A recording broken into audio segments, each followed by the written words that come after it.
ওম সাইরাম। আমি পম্পা। আজকে সচ্চরিত্র শুরু করার আগে আমি আপনাদের সাথে ছোট্ট একটা আমার অনুভূতি শেয়ার করছি। আমার মা তো অসুস্থ হয়ে বলেছিলাম, সুস্থ হয়ে মাকে যখন আমি বাড়ি পাঠালাম, মা মে মাসে 1 মে মা বাড়ি গেল। বাড়ি যাবার পরে মে মাসেই আমার হাজব্যান্ড অ্যাকচুয়ালি একজন স্কুল টিচার, তো তার মে মাসে মিডল অফ মে তার স্কুলটা ছুটি হয়। আমি ভাবলাম যে 3rd উইক, মে মাসে 3rd উইকে আমরা শিরডি যাব। তখন কোনো টিকিট কাটা নেই, তো তৎকালে টিকিট কাটবো, তৎকালে তো একদিন আগে টিকিট কাটতে হয়। তো টিকিট কাটার ঠিক আগের দিন হঠাৎ আমার শরীরটা খারাপ মনে হচ্ছিল। আমার মনে হচ্ছে সারা গা হাত পায়ে ব্যথা, একটা ব্যাক পেইন শুরু হলো, গায়ে দেখছি একটা দুটো ছোট ছোট ফুসকুড়ি মতন বেরিয়েছে। আর এই সময় গরম, তো এই সময় আমাদের যেটা হয় আর কি, নর্মালি মায়ের দয়া বা পক্স আমরা যেটা বলি, পক্স হয়ে গেল। এবার সারা গায়ে আমার ভর্তি হয়ে গেল। আমি তখন অঝরে কাঁদছি, বাবা কাল আমার সকালবেলায় টিকিট কাটা, তৎকালে পরশু তোমার কাছে যাওয়া, তুমি আমাকে আটকালে কেন? এত কাঁদছি সমানে, তখন একা ঘরে বসে বসে কাঁদছি, এত মন খারাপ করছে, কত মনস্থির করে রেখেছিলাম যাবো বলে। তখন বাবাকে বলছি, বাবা আমার সুস্থ হতে যে কদিন, তুমি আমাকে সামনের মাসেই নিয়ে যাবে, জুন মাসেই তুমি আমার যাওয়ার জন্য ব্যবস্থা করলাম। তো জুন মাসে নর্মালি স্কুলটা খুলে যায়, তো স্কুল খুলে যাওয়ার পর ছুটি নিয়ে আমরা 4 দিনের জন্য ট্রেনে করে, তখন আমরা 4 জন আর আমাদের সাথে আরেকজন বৌদি গেছিলেন, 5 জনে মিলে আমরা প্রথমবার শিরডি যাই। তখন ওই মানে দুরন্ত থেকে, কলকাতা থেকে দুরন্ত, হাওড়া দুরন্তয় উঠে আমরা মানমাড নেমে শিরডি গেলাম। সেই অভিজ্ঞতাও পরে একদিন শেয়ার করব। আজকে বুঝি যে প্রথমবার যাওয়ার সময় বাবা কেন আটকেছিলেন। বাবা তখনও পরীক্ষা করছিলেন যে আমি কতটা ব্যাকুল শিরডি যাওয়ার জন্য। শিরডি কিন্তু সবাই সত্যি সত্যি যেতে পারে না যতক্ষণ না বাবা ডাকছে।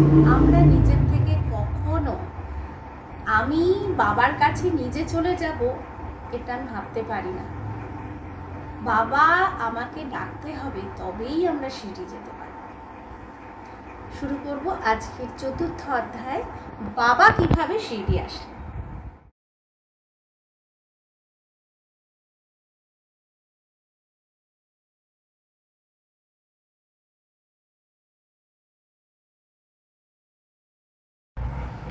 অধ্যায় 4, শ্রী সাই বাবার শিরডিতে প্রথম আগমন, সন্তদের অবতার কার্য, পবিত্র তীর্থ শিরডি, শ্রী সাই বাবার ব্যক্তিত্ব, গৌলীবোয়ার অভিজ্ঞতা, শ্রী বিঠ্ঠলের আবির্ভাব, দাসগুনুর ক্ষীরসাগরের কথা, দাসগুনুর প্রয়াগ স্নান, 3টি ওয়াড়া, সন্তদের অবতার ক্রীড়া লীলা। ভগবদ্গীতা 4র্থ অধ্যায়ে 7 এবং 8 ভগবান শ্রীকৃষ্ণ বলেছেন, যে যে কালে ধর্মের হানি এবং অধর্মের বৃদ্ধি হয়, সে সময় আমি অবতার ধারণ করি। ধর্মস্থাপন, দুষ্টজনের বিনাশ, সাধুজনদের পরিত্রাণের জন্য আমি যুগে যুগে জন্ম নিই। সাধু সন্ত ভগবানেরই প্রতিনিধি স্বরূপ। তারা উপযুক্ত সময়ে আবির্ভূত হয়ে নিজেদের অবতার কার্য পূর্ণ করেন। অর্থাৎ যখন ব্রাহ্মণ, ক্ষত্রিয় ও বৈশ্য নিজেদের কর্তব্যের প্রতি বিমুখ হয়ে যায়, যখন শূদ্র উচ্চ জাতির লোকেদের অধিকার কাটতে শুরু করে, যখন ধর্মের আচার্যদের অনাদর ও নিন্দা হয়, যখন লোকজন নিষিদ্ধ ভোজ্য পদার্থ মদ্যপান করতে শুরু করে এবং ধর্মের আড়ালে নিন্দিত কার্য স্থান পায়, বিভিন্ন সম্প্রদায়ের লোকেরা যখন পরস্পর দ্বন্দ্বে মেতে ওঠে, যখন ব্রাহ্মণ সন্ধ্যাদি কর্ম ছেড়ে দেয়, কর্মঠ পুরুষদের ধার্মিক কার্যে অরুচি উৎপন্ন হয়ে যায়, এবং যখন যোগীগণ ধ্যানাদি কর্ম করা ছেড়ে দেন, এবং যখন জনসাধারণের এই ধারণা হয় যে শুধু ধন, সন্তান, স্ত্রী সর্বস্ব, এইভাবে লোকেরা সত্যের পথ হতে বিচলিত হয়ে অধঃপতনের দিকে অগ্রসর হতে শুরু করে, তখন সন্তগণ আবির্ভূত হয়ে নিজেদের উপদেশ এবং আচরণের দ্বারা ধর্মের স্থাপনা করেন। তারা সমুদ্রে আলোকস্তম্ভের ন্যায় আমাদের সঠিক পথ প্রদর্শন করে, সত্যের পথে চলতে প্রেরণা দেন। এইভাবে বহু মহামানব যেমন নিবৃত্তিনাথ, তুকারাম, নরহরি, নরসিভাই, সজন কসাই, রামদাস এবং অন্যান্য অনেকেই সত্যের পথের দিগদর্শন করানোর জন্য বিভিন্ন সময়ে আবির্ভূত হয়েছিলেন। সর্বশেষে শিরডিতে শ্রী সাই বাবার অবতার লীলা ঘটে। পবিত্র তীর্থ শিরডি। আহমেদনগর জেলার গোদাবরী তীর খুবই ভাগ্যবতী। এখানে অনেক সন্তরা জন্মগ্রহণ করেছেন, অনেকে আশ্রয় পেয়েছেন। এই ধরনের সন্তদের তালিকায় শ্রী জ্ঞানেশ্বর মহারাজ প্রধান। শিরডি আহমেদনগর জেলার কোপরগ্রাম তালুকে পড়ে। গোদাবরী নদী পার হয়ে রাস্তা সোজা শিরডি যায়। 8 মাইল চলার পর নিমগ্রাম পৌঁছতেই শিরডি দেখতে পাওয়া যায়। কৃষ্ণা নদীর তীরে অন্যান্য তীর্থস্থান যেমন গঙ্গাপুর, নরসিংহবাড়ি, ঔদম্বরের মতো শিরডিও একটি প্রসিদ্ধ তীর্থ। যেমন দামোজি মঙ্গলবেড়াকে, রামদাস সজ্জনগড়কে, দত্তাবতার নরসিংহ সরস্বতী ওয়ারিকে পবিত্র করেছিলেন, ঠিক সেই রকমই শ্রী সাইনাথ শিরডিতে অবতীর্ণ হয়ে এই স্থানটিকে ধন্য করেন। শ্রী সাই বাবার সান্নিধ্যে শিরডির মাহাত্ম্য বিশেষ বেড়ে যায়।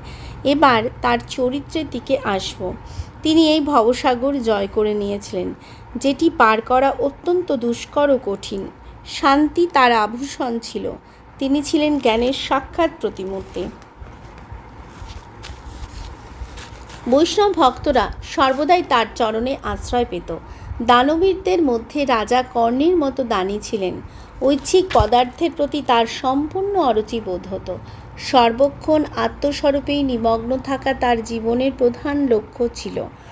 অনিত্য বস্তুর আকর্ষণ তাকে ছুঁতে পারত না। তার মন দর্পণের ন্যায় স্বচ্ছ ছিল। তার শ্রীমুখ থেকে সর্বদাই অমৃত ঝরত। তিনি কখনো গরিব ও ধনীর মধ্যে পার্থক্য করেননি। মান অপমানের বিষয় কিঞ্চিতমাত্র চিন্তা করতেন না। নির্ভয়ে সম্ভাষণ করতেন। বিভিন্ন প্রকারের লোকেদের সাথে মিলেমিশে থাকতেন। নর্তকীদের অভিনয় এবং নৃত্য দেখতেন। গজল কাওয়ালিও শুনতেন। এসবের মাঝে তার সমাধি কিঞ্চিতমাত্র ভঙ্গ হতো না। আল্লাহর নাম সবসময় জিভে ঘুরে বেড়াতো। জগৎ ঘুমোলে তিনি জাগতেন এবং জগৎ জাগলে তিনি ঘুমোতেন। এই ব্যাখ্যা ভগবদ্গীতার হিসাবে বলা যেতে পারে যে, যে বিষয়ে জগতের লোক লালায়িত বা সজাগ থাকে, সেসব বিষয়ে তিনি উদাসীন ছিলেন, এবং যে শাশ্বত ও নিত্য বস্তুর দিকে জগৎ সুপ্ত থাকে, সে বিষয়ে সর্বদা সচেতন থাকতেন। সুখিয়া সব সংসার হ্যায়, খায়ে और रोए, দুখিয়া দাস কবির হ্যায়, জাগে और रोए কবির।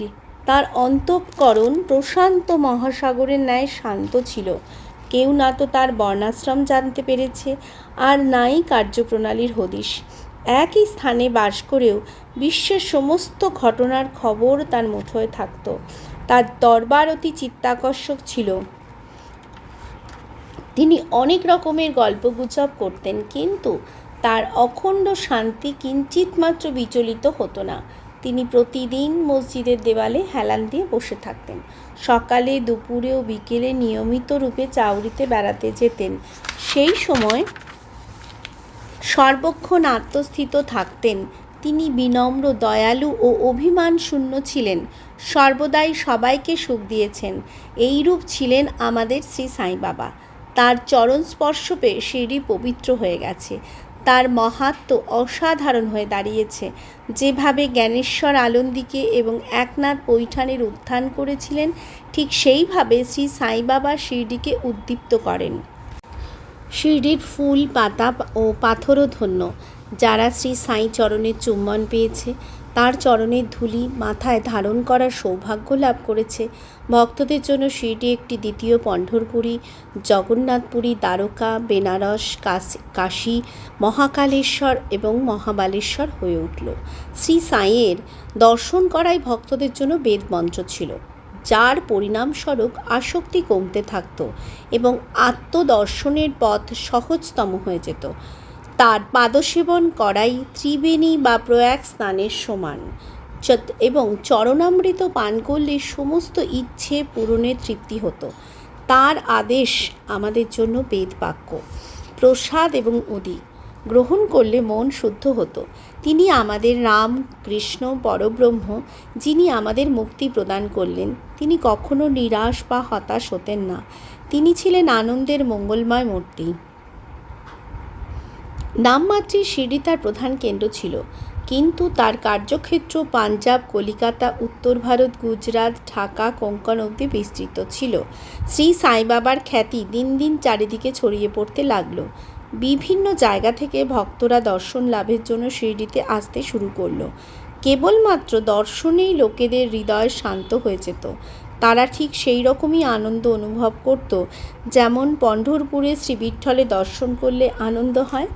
এটা কোনো অতিরঞ্জিত উক্তি নয়। দেখুন, একজনের এমনই অনুভূতি হয়েছিল। গৌলীবুয়া, প্রায় 95 বছরের বয়োবৃদ্ধ ভক্ত, যার নাম গৌলীবুয়া ছিল, পণ্ঢরীর এক পর্যটক ছিলেন। উনি 8 মাস পণ্ঢরপুর এবং 4 মাস আষাঢ় থেকে কার্তিক মাস অবধি গঙ্গা তীরে বাস করতেন। জিনিসপত্র বইবার জন্য একটা গাধা নিজের কাছে রাখতেন এবং একজন শিষ্য সবসময় সঙ্গে থাকত। উনি প্রতি বছর পণ্ঢরপুর যেতেন এবং ফেরবার পথে শ্রী সাইবাবার দর্শন করার জন্য শিরডি আসতেন। বাবার প্রতি ওর অগাধ প্রেম ছিল। উনি নির্নিমেষ নয়নে বাবার দিকে চেয়ে থাকতেন এবং বলে উঠতেন, এই তো শ্রী পণ্ঢরীনাথ, শ্রী বিঠ্ঠলের অবতার, যিনি দিনের ওপর কৃপা করেন ও অনাথের নাথ।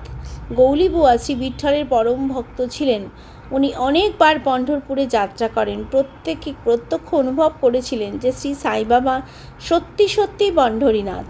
বিঠ্ঠল স্বয়ং আবির্ভূত হন। শ্রী সাইবাবার ঈশ্বর চিন্তন ও ভজন কীর্তনে বিশেষ অভিরুচি ছিল। তিনি সবসময় আল্লাহ মালিক উচ্চারণ করতেন। ভক্তদের দিয়ে কীর্তন সপ্তাহের আয়োজন করাতেন। এটিকে নাম সপ্তাহ বলা যেতে পারে। একবার উনি দাসগণুকে নাম সপ্তাহ করার আদেশ দেন। তাতে দাসগণু বলেন, আপনার আদেশ আমি শিরোধার্য করছি, কিন্তু একটা আশ্বাস পেতে চাই যে সপ্তাহের শেষে বিঠ্ঠল অবশ্যই দেখা দেবেন। বাবা নিজের বুক স্পর্শ করে বললেন, বিঠ্ঠল অবশ্যই দেখা দেবেন, কিন্তু তার জন্য ভক্তদের মধ্যে শ্রদ্ধা এবং তীব্র উৎকণ্ঠা অত্যাবশ্যক। ঠাকুরনাথের ডঙ্কপুরী, বিঠ্ঠলের পণ্ঢরী, রণছোড়ের দ্বারকা তো এখানেই, কারোর অত দূরে যাবার দরকার নেই। বিঠ্ঠল কি বাইরে কোথাও থেকে আসবেন? তিনি তো এখানেই বিরাজমান। যখন ভক্তদের মধ্যে প্রেম ও ভক্তির স্রোত প্রবাহিত হবে, তখন বিঠ্ঠল স্বয়ং এখানে আবির্ভূত হবেন। সপ্তাহ শেষ হবার পর বিঠ্ঠল ভগবান সত্যি সত্যিই দেখা দেন। কাকা সাহেব দীক্ষিত নিত্য নিয়ম অনুসারে স্নান করার পর যখন ধ্যান করতে বসেন, তখন বিঠ্ঠলের দর্শন পান। দুপুরে যখন বাবার দর্শনার্থে মসজিদে পৌঁছন, তখন বাবা ওকে জিজ্ঞেস করেন, কি হে, বিঠ্ঠল পাটিল এসেছিলেন না? তুমি তার দর্শন করলে? উনি খুবই চঞ্চল, তাই কষে ধরে রাখো। যদি একটু অসাবধান হও তাহলে কিন্তু উনি পালিয়ে যাবেন। এই ঘটনাটি ভোরবেলা ঘটে এবং দুপুরবেলা কাকা সাহেব আবার দর্শন পান। ঠিক ওই দিন এক ছবি বিক্রেতা 25-30টা বিঠোবার ছবি নিয়ে সেখানে বিক্রি করতে আসে। এই ছবিটি ঠিক ওই রকমই ছিল যেমনটি কাকা সাহেব ধ্যানে দেখেছিলেন। ছবিটি দেখে বাবার কথা স্মরণ করে কাকা সাহেব খুবই বিস্মিত এবং আনন্দিত হন। উনি একটা ছবি সানন্দে কিনে নিজের পুজোর ঘরে প্রতিষ্ঠিত করেন। থানের অবসরপ্রাপ্ত মামলতদার শ্রী বি.ভি. দেব নিজের অনুষ্ঠান দ্বারা এটা প্রমাণিত করে দিয়েছিলেন যে শিরডি পণ্ঢরপুরের পরিধির মধ্যেই পড়ে। দক্ষিণে পণ্ঢরপুর শ্রীকৃষ্ণের প্রসিদ্ধ বাসস্থান। অতএব শিরডি দ্বারকাপুরী শ্রী সাইলীলা পত্রিকার ভাগ 2 পৃষ্ঠা 110 থেকে উদ্ধৃত করা হচ্ছে। চতুর্নামপি বর্গানাং যত্র দ্বারানি সর্বত অত দ্বারাভক্তি মুক্তা বিধ্বস্ত বেদিভি। সেই স্থান চতুর্বর্ণের লোকেদের জন্য অর্থ, ধর্ম, কাম এবং মোক্ষের জন্য সুলভ। দার্শনিকরা সেই জায়গাকে দ্বারকা নামে ডাকেন। শিরডিতে বাবার মসজিদ শুধুমাত্র চারিবর্ণের লোকেদের জন্যই নয়, বরং দলিত, অস্পৃশ্য, ভাগজি সিন্ধের মতো কুষ্ঠদের জন্যও খোলা ছিল। সুতরাং শিরডিকে দ্বারকা বলাই উচিত। ভগবন্ত রাও ক্ষীরসাগরের কথা। শ্রী বিঠ্ঠল পুজো বাবা কত ভালো লাগতো সেটা ভগবন্ত রাও ক্ষীরসাগরের কাহিনীর দ্বারা স্পষ্ট বোঝা যায়। ভগবন্ত রাওয়ের বাবা বিঠোবার পরম ভক্ত ছিলেন। উনি প্রতি বছর পণ্ঢরপুরে জল নিয়ে যেতেন। ওর বাড়িতে বিঠোবার একটা মূর্তিও ছিল এবং উনি তার নিয়মিত পুজো করতেন। ওর মৃত্যুর পর ওর ছেলে ভগবন্ত রাও তীর্থযাত্রা, পুজো, শ্রাদ্ধ ইত্যাদি সমস্ত বন্ধ করে দেন। যখন ভগবন্ত রাও শিরডি আসেন তখন বাবা ওকে দেখে বলে ওঠেন, এর পিতৃদেব আমার পরম বন্ধু ছিলেন, তাই আমি এখানে একে ডেকেছি। ইনি কখনোই নৈবেদ্য অর্পণ করেন না এবং আমাকেও বিঠোবাকে না খাইয়ে মারছেন। তাই আমি একে এখানে আসার প্রেরণা দিই। আমি জেদ করে একে দিয়ে পুজো অর্চনা করাবো। দাসগণুর প্রয়াগ স্নান। গঙ্গা যমুনার সঙ্গমে প্রয়াগ একটি প্রসিদ্ধ তীর্থস্থান। হিন্দুদের ধারণা যে সেখানে স্নানাদি করলে সমস্ত পাপ নষ্ট হয়ে যায়, তাই নানান পুজো পার্বণে ভক্তগণ সেখানে যান এবং স্নান করে পুণ্য লাভ করেন। একবার দাসগণু সেখানে গিয়ে স্নান করার ইচ্ছে জাগে, তাই উনি বাবার কাছে অনুমতি নিতে উপস্থিত হন। বাবা বললেন, মিছিমিছি অত দূরে যাবার কি দরকার? আমাদের প্রয়াগ তো এখানেই, আমার ওপর বিশ্বাস রাখো। আশ্চর্য, মহান আশ্চর্য! যেই দাসগুরুর বাবার চরণে নতমস্তক হন, অমনি বাবার শ্রীচরণ হতে গঙ্গা যমুনার ধারা বেগে প্রবাহিত হতে লাগল। এই দৃশ্য দেখে দাসগণু প্রেমভাবে বিভোর হয়ে উঠলেন। চোখ থেকে প্রেমাশ্রু অঝরে বইতে লাগলো। ওর মুখ থেকে শ্রী সাই বাবার শতশ্রেণীর শতপ্রবাহিত হতে লাগলো। শ্রী সাই বাবার শিরডিতে প্রথম আগমন। শ্রী সাই বাবার মাতা পিতা জন্মস্থানের বিষয়ে কেউই কিছু জানে না। এই বিষয়ে অনেক খোঁজাখুঁজি করা হয়েছে। বাবাকে অন্য লোকেদের এই বিষয়ে জিজ্ঞাসাবাদ করা সত্ত্বেও কোনো সন্তোষজনক উত্তর বা সূত্র পাওয়া যায়নি। আসলে আমরা এই ব্যাপারে একেবারেই অজ্ঞ। নামদেব এবং কবির দাসের জন্ম অন্যান্য লোকেদের মতো হয়নি। নামদেবকে গোনাই ভীমরতী নদীর তীরে এবং কবির দাসকে তমাল ভাগীরথী নদীর তীরে পেয়েছিলেন। ঠিক এই রকমই শ্রী সাই বাবার ক্ষেত্রেও ঘটেছিল। তিনি শিরডির একটি নিম গাছের নিচে 16 বছরের তরুণ বালকরূপে ভক্তদের কল্যাণার্থে দেখা দেন। সেই সময় তাকে দেখে পূর্ণ ব্রহ্মজ্ঞানী মনে হতো। স্বপ্নেও তিনি কোনো লৌকিক পদার্থের ইচ্ছে করতেন না। তিনি মায়াকে দূরে রাখতেন এবং মুক্তি তার চরণে স্থান খুঁজত। শিরডি গ্রামের এক বৃদ্ধা নানা চোপদারের মা তাকে এইরূপ বর্ণনা করেছেন যে একটি তরুণ, স্বাস্থ্যবান, কর্মঠ এবং অতি রূপবান বালক নিম গাছের নিচে সমাধিতে লীন দেখা যায়। গ্রীষ্ম বা শীতের চিন্তা তার কিঞ্চিৎমাত্র ছিল না। তাকে এত অল্প বয়সে এত কঠিন তপস্যা করতে দেখে লোকেরা খুব অবাক হতো। দিনের বেলা তিনি কারোর সাথে দেখা করতেন না এবং রাত্রিতে নির্ভয়ে একান্তে ঘুরে বেড়াতেন। লোকেরা অবাক হয়ে জিজ্ঞেস করতো যে তরুণটি কোথা থেকে এসেছে। তাকে দেখতে এত সুন্দর ছিল যে একবার দেখলেই মানুষ তার প্রতি আকর্ষিত হয়ে যেত। তিনি সর্বক্ষণ নিম গাছের নিচে বসে থাকতেন এবং কারোর বাড়ি যেতেন না। যদিও বয়সে তরুণ ছিলেন, তবু তার ব্যবহার মহাত্মাদের মতো ছিল। তিনি ত্যাগ ও বৈরাগ্যের সাক্ষাৎ প্রতিমূর্তি ছিলেন। একবার একটি খুবই আশ্চর্যজনক ঘটনা ঘটে। এক ভক্তের ওপর ভগবান খাণ্ডবা ভর করেন। সন্দেহ দূর করার জন্য লোকে বাবার বিষয়ে প্রশ্ন করে, হে দেব, দয়া করে বলুন ইনি কোন ভাগ্যবান পিতার পুত্র, ইনি কোথা থেকে এসেছেন? তখন ভগবান খাণ্ডবা একটা কোদাল আনতে এবং নির্দিষ্ট স্থান খুঁড়তে বলেন। সেই স্থানটি বেশ খানিকটা খোঁড়া হলে একটা পাথরের নিচে একটা ইট দেখতে পাওয়া যায়। ইটটা সরাতেই সেখানে একটা দরজা দেখতে পাওয়া যায়। সেখানে 4টি মাটির প্রদীপ জ্বলছিল। ওই দরজা থেকে একটি পথ একটি গুহার দিকে যাচ্ছিল। সেখানে গোমুখী আকারের একটি ইমারত, একটা কাঠের তক্তা, মালা ইত্যাদি দেখতে পাওয়া যায়। ভগবান খাণ্ডবা বললেন, এই যুবকটি এখানে 12 বছর তপস্যা করেছে। তারপর লোকেরা দরজাটাকে আবার বন্ধ করে দেয়। যেরূপ অসত্য গাছকে আমরা পবিত্র মনে করি, ঠিক সেই রকমই বাবা নিম গাছটিকে পবিত্র মনে করতেন এবং খুবই ভালোবাসতেন। মাহালসাপাতি এবং শিরডির অন্যান্য ভক্তরা এই স্থানটিকে বাবার গুরুর সমাধিস্থল বলে মনে করে সদা সশ্রদ্ধায় প্রণাম করতেন। 3টি বাড়া। নিম গাছের চারপাশের জমিটি শ্রীবিনায়ক 60 কিনে সেখানে একটা বিশাল ভবন নির্মাণ করান, যার নাম 60 বাড়া রাখা হয়। বাইরের লোকেদের জন্য এই ভবনটি একমাত্র বিশ্রাম গৃহ ছিল। সেখানে সর্বক্ষণ ভিড় থাকত। নিম গাছের দক্ষিণ দিকে একটা ছোট মন্দির আছে। সেখানে ভক্তরা দালানের ওপর উত্তরাভিমুখী হয়ে বসে থাকতেন। লোকেদের বিশ্বাস যে যারা বৃহস্পতিবারে শুক্রবার সন্ধ্যার সময় সেখানে ধূপ ইত্যাদি সুগন্ধিত পদার্থ জ্বালায় তারা ঈশ্বরের কৃপায় সর্বদা সুখী থাকবে। এই ভবনটি খুবই পুরনো এবং জরাজীর্ণ অবস্থায় ছিল। তার জীর্ণতা সংস্কার করাবার নিতান্তই দরকার ছিল। এই কাজটি সংস্থার দ্বারা করা হয়। কিছুদিন পর আরেকটি ভবন তৈরি করা হয় এবং এর নাম দীক্ষিতওয়াড়া রাখা হয়। কাকা সাহেব দীক্ষিত ইংল্যান্ডে থাকাকালীন এক দুর্ঘটনায় পায়ে গুরুতর আঘাত পান। উনি অনেক রকমের চিকিৎসা করান, কিন্তু সেই চোটের থেকে আরোগ্য লাভ হচ্ছিল না। নানা সাহেব চাদরকর তাকে বাবার কৃপা প্রাপ্ত করার পরামর্শ দেন। তাই কাকা সাহেব দীক্ষিত স্থায়ীভাবে শিরডিতে থাকবেন বলে স্থির করেন।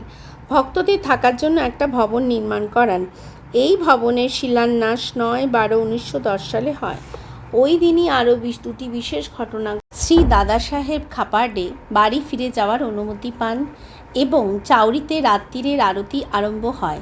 কিছু দিনের মধ্যেই ভবন পুরোপুরি তৈরি হয়ে যায় এবং রামনবমী 1911 সালে শুভ দিনে এর উদ্ঘাটন করা হয়। এরপর নাগপুরের এক লক্ষপতি শ্রী বুটি সাহেব আরেকটি ভবন নির্মাণ করান। এই ভবন নির্মাণের জন্য প্রচুর অর্থ ব্যয় হয়, কিন্তু ওর সমস্ত পরিশ্রম এবং ধন ব্যয় সার্থক হয়েছিল, কারণ বাবার পবিত্র শরীর এখন ওখানেই শায়িত রয়েছে। বুটি ওয়াড়াই বর্তমানে সমাধি মন্দির নামে বিখ্যাত। এই মন্দিরের জায়গায় এক সময় একটা বাগান ছিল, যেখানে বাবা স্বয়ং গাছে জল দিতেন এবং দেখাশোনা করতেন। সেখানে একসময় একটা ছোট্ট কুটিরও ছিল না। সেখানে 3টে ভবন নির্মাণ হয়ে গেল। এদের মধ্যে 60 বাড়া গোড়ার দিকে খুবই উপযোগী ছিল। বাগানের কথা বামন তাতোয়ার সাহায্যে স্বয়ং বাগানের দেখাশোনা, শিরডি থেকে শ্রী সাই বাবার অস্থায়ী উপস্থিতি এবং চাঁদ পাটিলের বরযাত্রীর সাথে আবার শিরডি ফেরা, দেবী দাস, জানকী দাস এবং গঙ্গাগিরের সঙ্গতি, মহিউদ্দিন তম্বলিনের সাথে কুস্তি, মসজিদে তার অবস্থান, শ্রী ডেঙ্গলে এবং অন্যান্য ভক্তদের প্রতি প্রেম, অন্যান্য ঘটনাগুলি বর্ণনা পরের অধ্যায় করা হবে। শ্রী সাইনাথার্পণমস্তু। শুভম ভবতু। শ্রী সচিদানন্দ সদ্গুরু সাইনাথ মহারাজ কি জয়।